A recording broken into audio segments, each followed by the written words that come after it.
I welcome you all for this morning worship service. As we have come together to worship the Lord, let us prepare ourselves as we begin.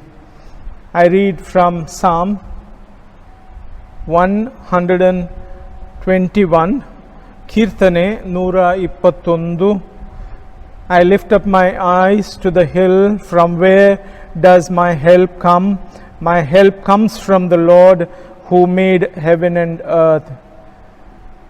ಕನ್ನಡದಲ್ಲಿ ನಾನು ಕಣ್ಣೆತ್ತಿ ಪರ್ವತ ಕಡೆ ನೋಡುತ್ತೇನೆ, ನನ್ನ ಸಹಾಯವೆಲ್ಲಿಂದ ಬರುವುದು? ಭೂಮಾಕಾಶಗಳನ್ನು ನಿರ್ಮಿಸಿದ ಯೆಹೋವನಿಂದಲೇ ನನ್ನ ಸಹಾಯವು ಬರುತ್ತದೆ. ಆಮೆನ್. ನಾವು ಶುರು ಮಾಡುವ ಹಾಗೆ ಪ್ರಾರ್ಥನೆ ಮಾಡಿಕೊಳ್ಳುವ. ಪ್ರೀತಿಯಲ್ಲಿ ಐಶ್ವರ್ಯವುಳ್ಳಂಥ ತಂದೆಯ ದೇವರೇ, ಈ ಬೆಳಿಗ್ಗೆ ನಿನ್ನ ಸಭೆಯಾಗಿ ನಮ್ಮನ್ನು ಒಟ್ಟಾಗಿ ಸೇರಿಸಿ ನಮ್ಮ ಒಂದು ಆರಾಧನೆ ನಿನಗೆ ಸಲ್ಲಿಸುವಂತೆ ನಮ್ಮ ಒಂದು ಪರಿಸ್ಥಿತಿಯಲ್ಲಿ ನಮಗಿರುವಂಥ ಕಠಿಣ ದಿನಗಳಲ್ಲಿ ನಿನ್ನ ಸಹಾಯ ನಮ್ಮ ಮೇಲಿರಲಿ. ಈ ಬೆಳಗಿನ ಆರಾಧನೆ ನಿಮಗೆ ಸಲ್ಲಿಸುವಾಗ ನಮ್ಮ ಮೇಲೆ ನಿಮ್ಮೆಲ್ಲರ ಆಶೀರ್ವಾದ ನೆಲೆಯಾಗಿರಲಿ. ತಂದೆ, ಮಗ, ಪವಿತ್ರಾತ್ಮನ ಹೆಸರಲ್ಲಿ ನಾವು ಶುರು ಮಾಡುವಾಗ ನಿನ್ನ ಒಂದು ದಿವ್ಯ ಆಶೀರ್ವಾದವನ್ನು ಕೊಟ್ಟು ನಮಗೆ ಸಹಾಯ ನೀಡಬೇಕೆಂಬುದಾಗಿ, ನೀನೇ ನಮ್ಮ ಪ್ರಾರಂಭವೂ ಅಂತ್ಯವೂ ನಮ್ಮೊಂದಿಗಿದ್ದು ನಡೆಸ್ತಾ ಬರಬೇಕೆಂಬುದಾಗಿ ಪ್ರಾರ್ಥನೆ ಯೇಸು ಕ್ರಿಸ್ತನಿಗಾಗಿ ಬೇಡಿ ಹೊಂದಿದ್ದೇವೆ ತಂದೆಯೇ. Amen. Let us pray. The psalmist says in Psalm 103 verse 1, "Let all that I am praise the Lord. I will praise his holy name." Lord, we come into your holy presence with adoration and praise for all that you are. Your awesomeness is beyond measure, Lord, the same yesterday, today, and forever. We thank you for being our Jehovah Jireh, Jehovah Nissi, and Jehovah Rapha. We thank you for keeping us in the center of your will, holding us in the palm of your hands, and protecting us by covering us under your holy wings. Today we come before you for all our educational institutions in MRC and other educational institutions in general. Holy God, let your glory and your grace shine over all our schools, colleges, and all educational institutions.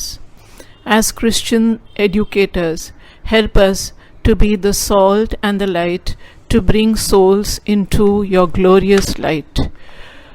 Lord, we pray for our Christian educational institutions' role in all levels of the Methodist Church, in the local church, the Sunday school, youth groups, and Christian families who are involved in Christian education ministry. We pray for the schools and training institutes and professional colleges run by the MCI. Lord, we pray for their good witness and service through which people would come to know of your redeeming love and salvation. Lord, we also pray for the teaching staff, we pray for the non-teaching staff, the class 4 employees. We pray for all the other infrastructures of our educational ministry.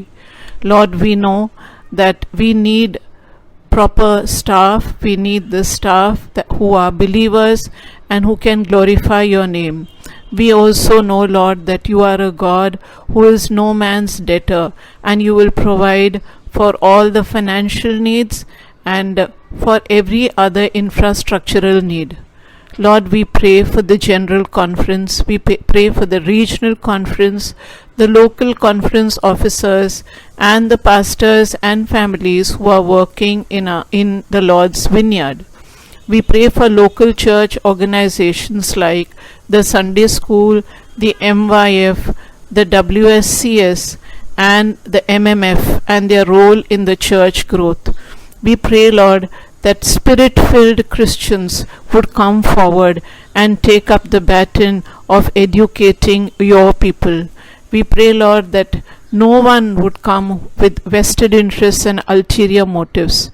Father, we know that there are many wolves among the sheep, And Father, we pray, Lord, that you'd give us the spirit of discernment to find this out, and we pray that by the power of your Holy Spirit, all such people who have come with ulterior motives would be turned over to you, Lord.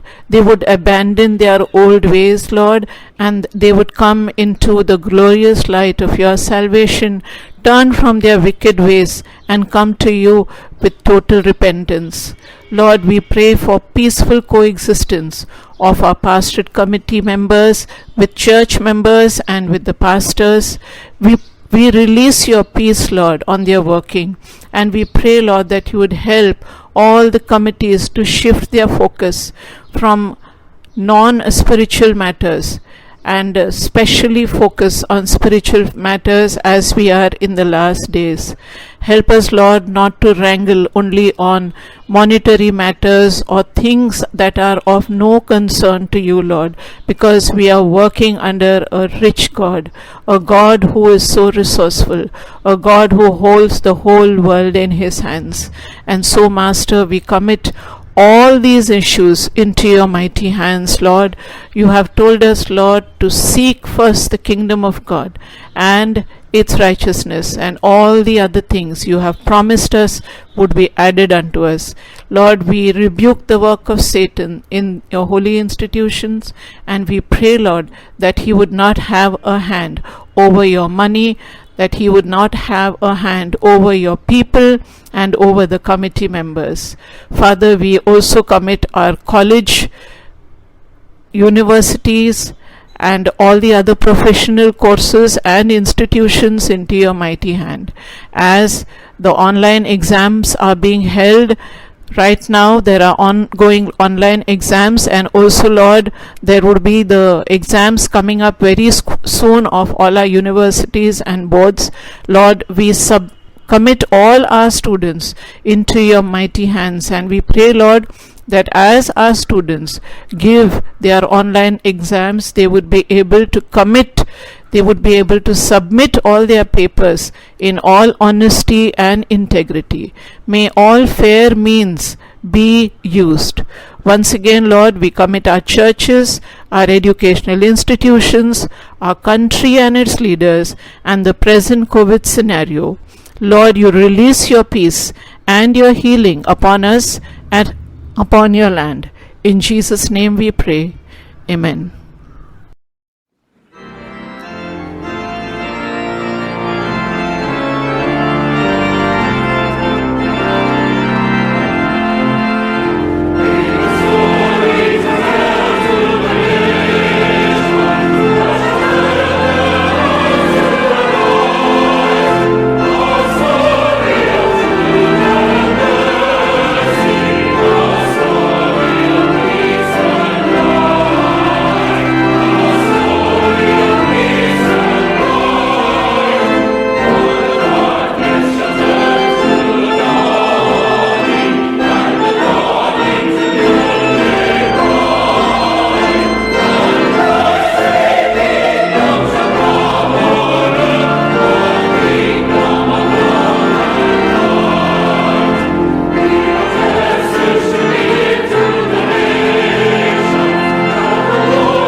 The first scripture reading for today is taken from the Old Testament, the book of Psalms chapter 23.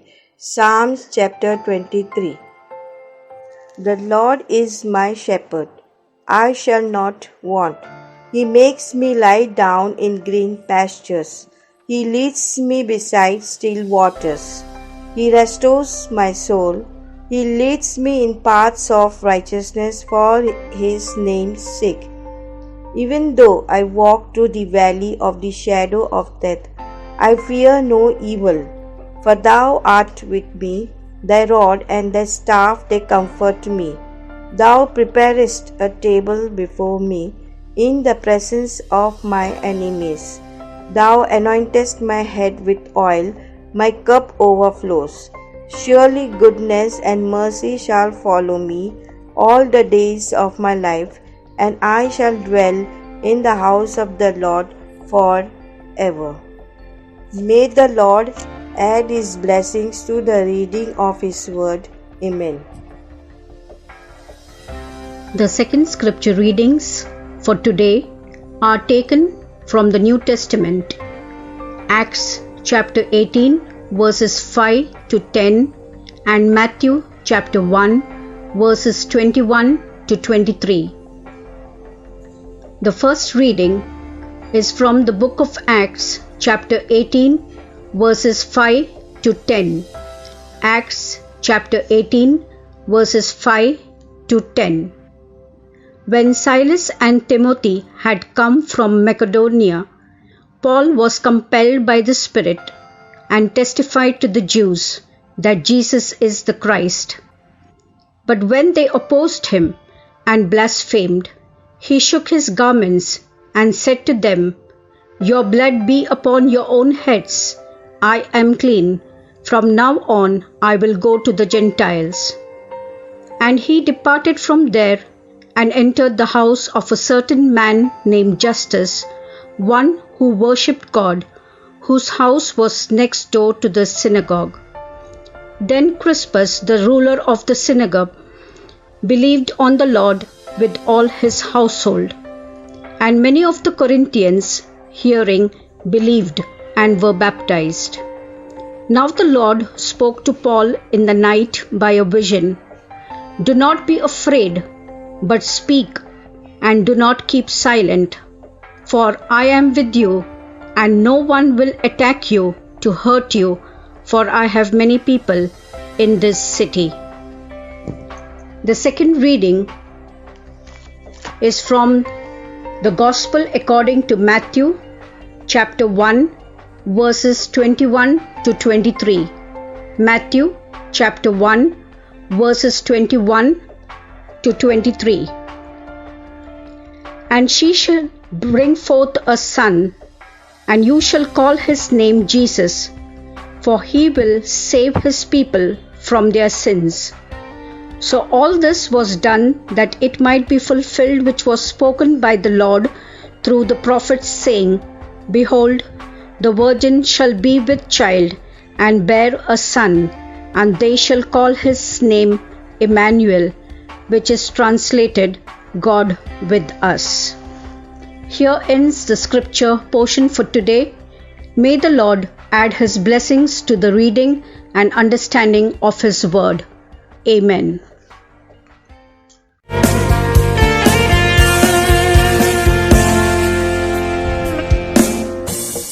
Blessed be your name in the land that is plentiful, where streams of abundance flow.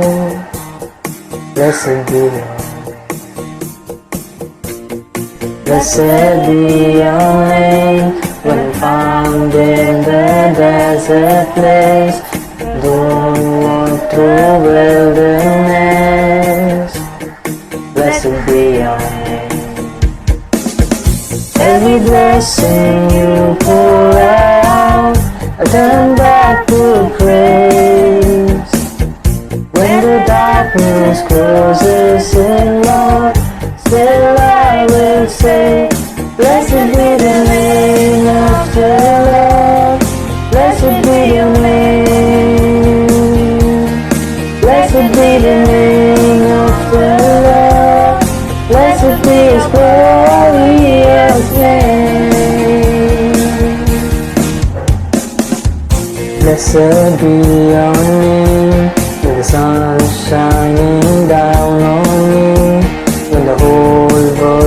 as it should be. Blessed be your name. Blessed be your name.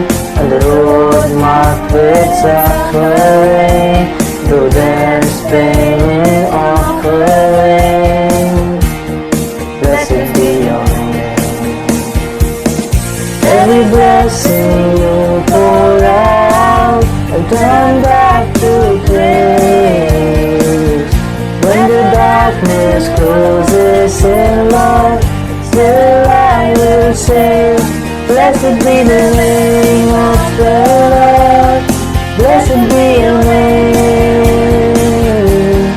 Blessed be the name of the Lord. Blessed be your glorious name. Blessed be the name of the Lord. Blessed be your name. Blessed be the name of the Lord. Blessed be your glorious name. You give and take away. You give and take away. My heart will choose to say, Lord, blessed be your name. You give and take away. You give and take away. My heart will choose to say, Lord, blessed be your name.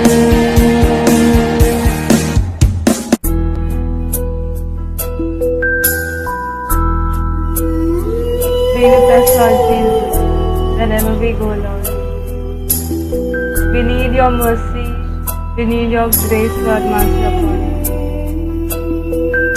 Lord, take care of us, Lord, in this time of trouble. We cast all our anxieties on you, Lord Jesus. ನನ್ನ ಹತ್ತಿರವಿರು ಓ ಯೇಸುವೆ, ನಿನ್ನನ್ನು ಬಿಟ್ಟು ಬಾಳಲಾರೆನು. ನನ್ನ ಹತ್ತಿರವಿರು ಓ ಯೇಸುವೆ, ನಿನ್ನನ್ನು ಬಿಟ್ಟು ಬಾಳಲಾರೆನು. Hallelujah.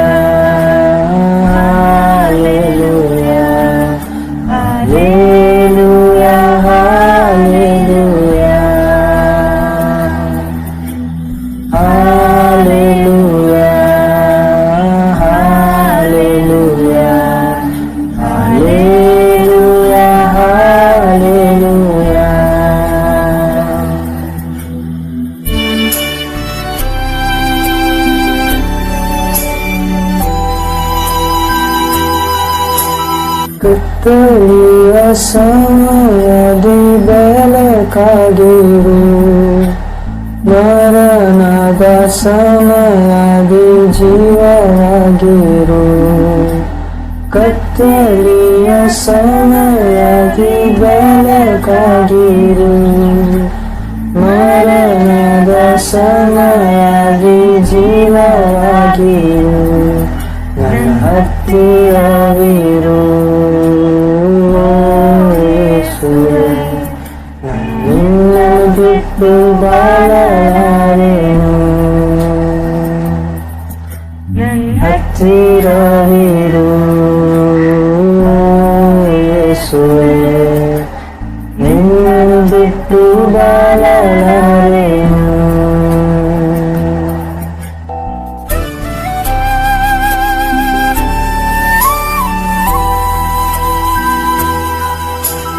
ಕಣ್ಣೀರಿನ ಸಮಯದಿ ತಾಯಿಯಾಗಿರು, ಸಾಲದ ಸಮಯದಿ ತಂದೆಯಾಗಿರು. ಕಣ್ಣೀರಿನ ಸಮಯದಿ ತಾಯಿಯಾಗಿರು, ಸಾಲದ ಸಮಯದಿ ತಂದೆಯಾಗಿರು. ನನ್ನ ಹತ್ತಿರವಿರು ಯೇಸುವೆ, ನಿನ್ನನ್ನು ಬಿಟ್ಟು ಬಾಳಲಾರೆನು.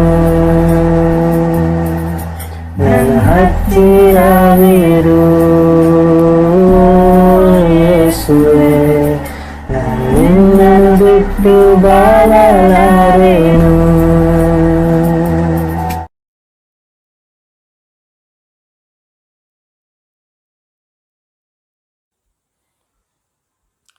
Good morning.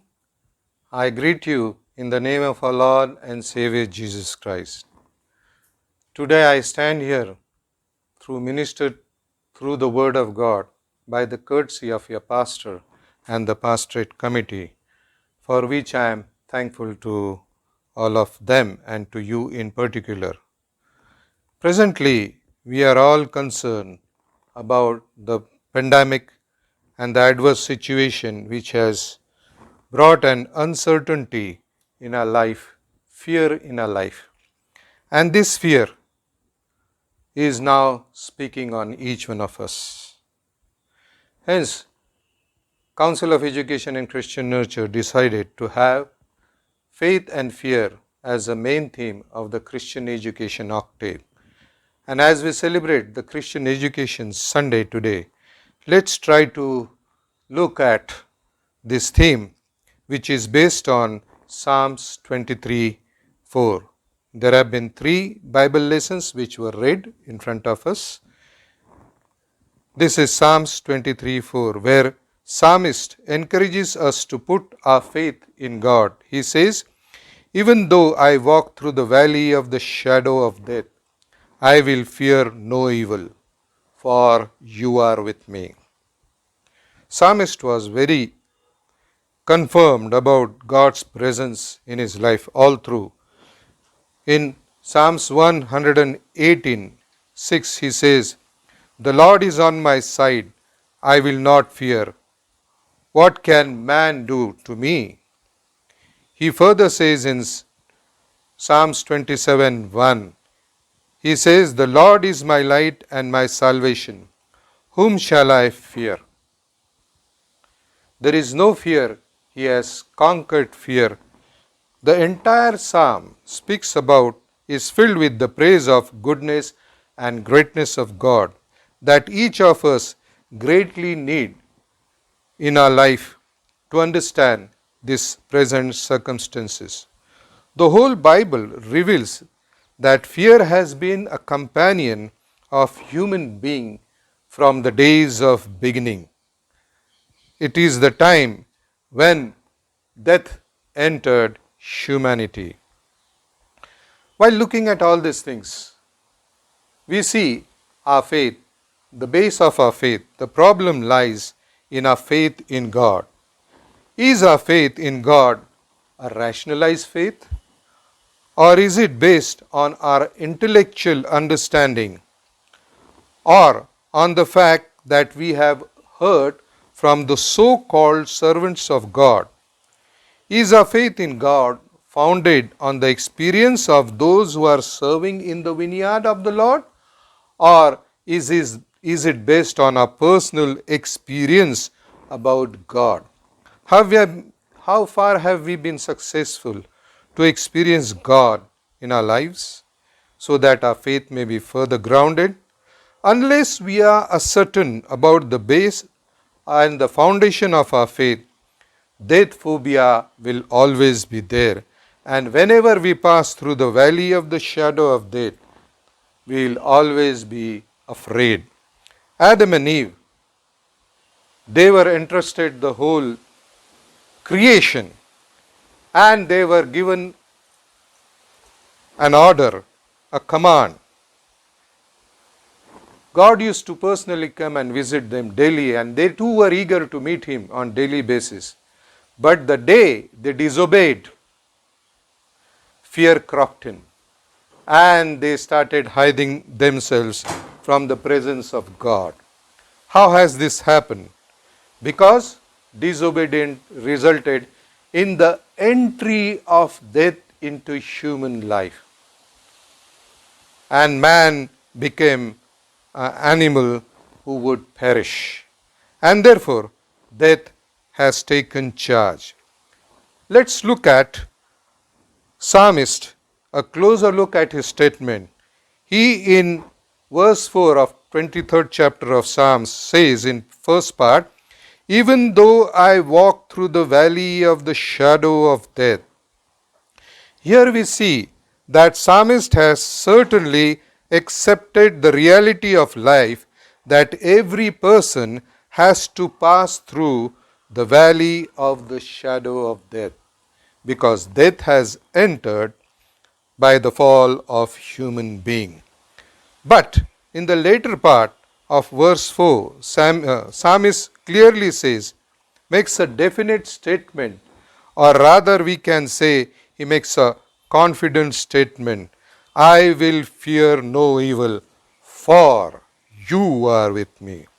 It seems that psalmist had overcome the fear factor, and he absolutely was confident about the reality that God will accompany him all through his life's journey.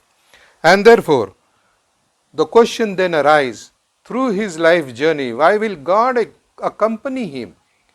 Because the race was chosen to bless the humanity, and this race of the Jewish people had fallen short of it. God wants them to fulfill the given mission to spread the good news to the people that Lord is there to forgive us, to be there.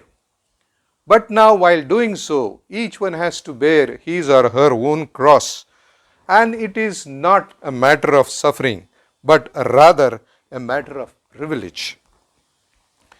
Fear is currently problem with many of us. We fear about the disappointment by others.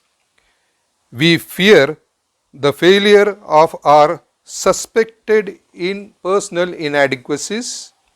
We fear about the possibility of being eliminated from the giant system of life, the threat, community where people are counted as numbers rather than person. We also fear the possibility of a dread, disease, and untimely accidental death, of international catastrophe, financial uncertainty. Most of us even fear the reality of the approaching death. Each one of us do know that death has entered and we have to die. But then how we approach this death? As a person who is defeated, or as a person who has won over with the company of God the phobia of death. Certainly, fear steals us of our happiness, discourages us of our hope of worthy achievement, and resulting into failures and frustration. Firm faith in God helps us in warding off fear. Firm faith in God helps us in warding off fear. Psalmist in Psalms 27, first part of verse A says, "The Lord is my strength and my life, of whom shall I be afraid?" Further we see that being of God in psalmist's life strengthens him, and hence he confidently states, "The Lord is my light and my salvation, whom shall I fear?" Our Lord is not far away from us, but is always available in every present situation. His word is a lamp to our feet and a light to our path. Psalms 119, 105. He is our Savior, and in every situation is with us in our life throughout. Psalmist faced uncertain future with calm confidence in the abiding presence of God, and was certain that God is always there to deliver him from the fear of uncertainty. Let's turn to the New Testament and have a glance at the life of Apostle Paul. We find him to be a man with wisdom. His faith in Jesus Christ was so strong that we find that he was never bogged down by the fear of death. And therefore we see in Philippians chapter 1 verse 21, he confidently states, "For me to live is Christ, and to die is gain." Paul was kept in house arrest in Rome, and under this imprisonment, he was not worried at all about his uncertain future. He was not about the approaching death. He was rather more concerned about the congregation of Ephesus, Philippus, and Colossae. And therefore, from the prison situation, he continues to instruct them through his epistles that they should overcome all these things. He was concerned about they to be saved, because the mission which was given to him personally by Jesus Christ. The resurrected Christ has personally recruited him for this mission and clearly said that he would be my messenger to the Gentiles. And Paul, we see, confidently could complete all those things. And therefore we see, because he was very sure that Jesus, the Lord, is with me. And therefore we see in Acts chapter 18, we see in verse 9 and 10, it says that one night the Lord spoke to Paul in a vision. Do not be afraid. Keep on speaking. Do not be silent, for I am with you, and no one is going to attack or harm you, because I have my people in this city. Paul had come to Corinth, and he met Aquila and Priscilla, who too were tent makers. He stayed with them, and every Sabbath day he would go to the synagogue, and there he would argue with Jews and Greeks, and they were offended. They tried to pursue him, and here we see Jesus personally encourages him that I am there with you. Psalmist was confident. We see even Paul was confident. Let's come to Jesus. Jesus too came with a mission. We believe him to be Son of God, who is a human incarnate God. He has become a human being. And about him also, it was clearly prophesied that we see this prophecy retold in Matthew chapter 1, verse 22 onwards. All this took place to fulfill that Lord said through the prophet. What did he say? The virgin will give birth to a child, and a son will be born to him, and he will be called Emmanuel, that is, God with us.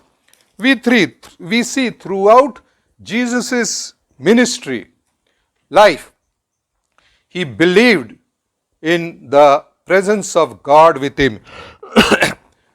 Mary and Joseph were oriented, Mary and Joseph were instructed, and they nurtured him in the fear, love, and faith of God. And therefore we see, while he was on the cross, Jesus was not worried about his death, because that was the cross, and that is the cross of every person who carries the good news. Jesus, even on the cross, was praying for, interceding for the sinners. Yes, one stage came when Jesus did say, my God, why have you forsaken me? And the reason too, he knew that he had voluntarily taken the sinful life of the humanity, so that every person may have a chance to believe in God to transform one's life. And therefore, in the last word from the cross, he said, into your hand I commit my soul. So friends, we look at Jesus' life, we look at Paul's life, we looked at Psalmist's life. They had overcome the factor of fear because of their firm faith in God. Let's examine our faith in God. the foundation of our faith in God. So accordingly, we will be able to further strengthen our faith in God, as a result of which any phobia around us will not engulf us, will not discourage us, but will be with us all through. And therefore, Paul in Romans 15:13 has clearly said that may the God of hope fill you with all joy and peace as you trust in him, so that you may overflow with hope by the power of the Holy Spirit. The peace of God is there. And for our trust in God, for our faith in God, for our sound faith in God, let's try to work out this faith on a strong ground based on our own experience and interaction with God, and grow to be a strengthened person who would come over fear, bear one's own cross, and fulfill the mission given in our life. Let us pray. Heavenly Father, we thank you and praise you for your guidance through your word. As we look into ourselves, we found to be weak in our faith because our faith is not based on our own personal experience, but on those things which we have heard, because we have fallen short of interacting with you. Help us, Lord. Help us to experience your love, your grace in our life, and overcome the phobia of death, fear, and may confidently move in our life so that your name may be glorified. In Jesus' name we pray. Amen.